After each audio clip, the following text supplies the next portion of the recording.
इस साल के बजट में मध्य प्रदेश में एक बहुत अहम बदलाव स्वास्थ्य विभाग में आया है, क्योंकि स्वास्थ्य विभाग को इस साल कुल 10,380 करोड़ के आसपास का बजट प्राप्त हुआ है, जो पिछले साल के तुलना में लगभग 29% अधिक है।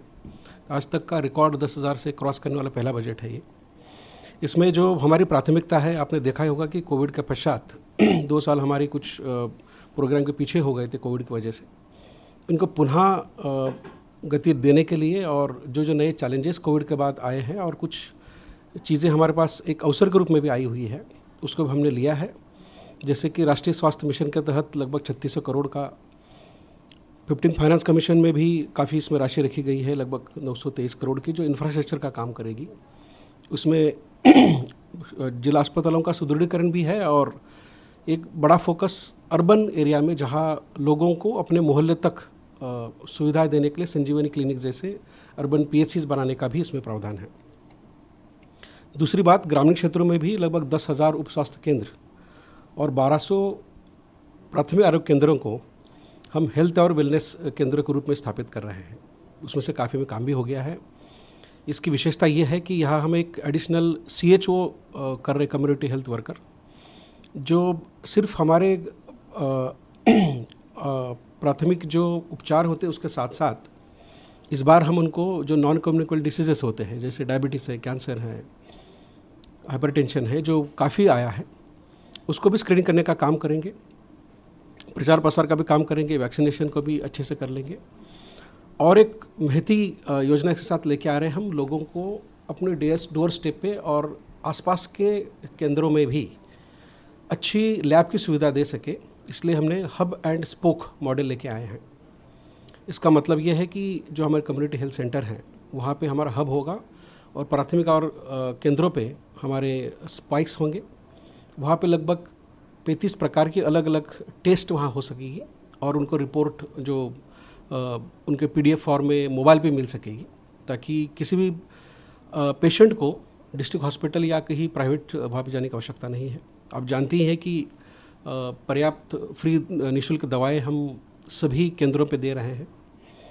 और एक काम जो कई सालों से चल रहा है उसको भी हम आगे बढ़ा रहे हैं कि जो वेटलीज का जिला अस्पताल पे लगभग 101 टेस्ट और हमारे पहले से आई कुछ ऐसे 135 टेस्ट हम फ्री में कर देते हैं, वो भी काम इसमें होगा। अगले साल के लिए जो कोविड का जो काम हुआ था उसको भी मेंटेनेंस के लिए हम काम करते रहेंगे, जैसे कि हमारे ICU बने हुए हैं, PICU बने हुए हैं, साथ के हमारे ऑक्सीजन प्लांट्स बने हुए, उनका भी काम इसमें किया जाए, उसके लिए भी राशि हमको मिली हुई है। एक आप जानते हैं कि हमारे यहाँ स्वास्थ्य संस्थान की कुछ कमी थी, उसके लिए भी लगभग 1180 करोड़ रुपए PHC और CS के लिए हमको मिला है। बृहद बड़ी योजनाओं के लिए भी लगभग 595 करोड़ मिला है। ये बहुत बड़ा बजट में इसमें किया गया है।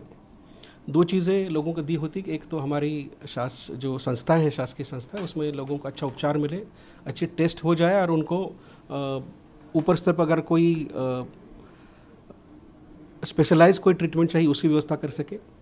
साथ ही हर जगह पे वो जब कैटर नहीं कर सकते तब हम आयुष्मान भारत के तहत भी हम इसको उपचार कर सकते हैं। और आयुष्मान भारत योजना में इस साल लगभग 2 गुनी बढ़ोतरी करते हुए 400 करोड़ से लेकर 833 करोड़ की बढ़ोतरी इस बार बजट में की है, ताकि आम आदमी को किसी भी प्राइवेट हॉस्पिटल जो हमारे इम्पैनल्ड है वहाँ पे हर प्रकार के जो अलग अलग हमारे पैकेजेस, उसमें सम्मानजनक उपचार उनका वहाँ पे हो सके, जिसका पूरा 5 लाख तक का वहन सरकार करेगी। ये इस बार की विशेषताएं हैं और आने वाले जितने भी चैलेंजेस के लिए, उसके लिए मुझे लगता है ये बजट इस विभाग के लिए बहुत महत्वपूर्ण है। उसमें HR को संबंधित है, ट्रेनिंग है, कई चीज़ें हैं इसमें। और जैसे मैंने कहा था कि हमारे मध्य प्रदेश में जो बड़ा चैलेंज है मैटरनल डेथ्स होने का और शिशु मृत्यु दर भी काफ़ी है, इसको कम करने के जितने भी पहलू हैं उसके लिए पर्याप्त बजट जैसे मैंने कहा कि 3600 करोड़ हमको NH में मिला है, इंफ्रास्ट्रक्चर में मिला है, हेल्थ एंड वेलनेस के लिए मिला है, वैक्सीनेशन के मिला है, ताकि हम हर तरीके की रणनीति अपनाकर इन जो हमारे इंडिकेटर्स है उसको ठीक करें, इन दरों को कम करें और उसके लिए आवश्यक प्रचार प्रसार के लिए भी हमारे पास पर्याप्त बजट उपलब्ध है।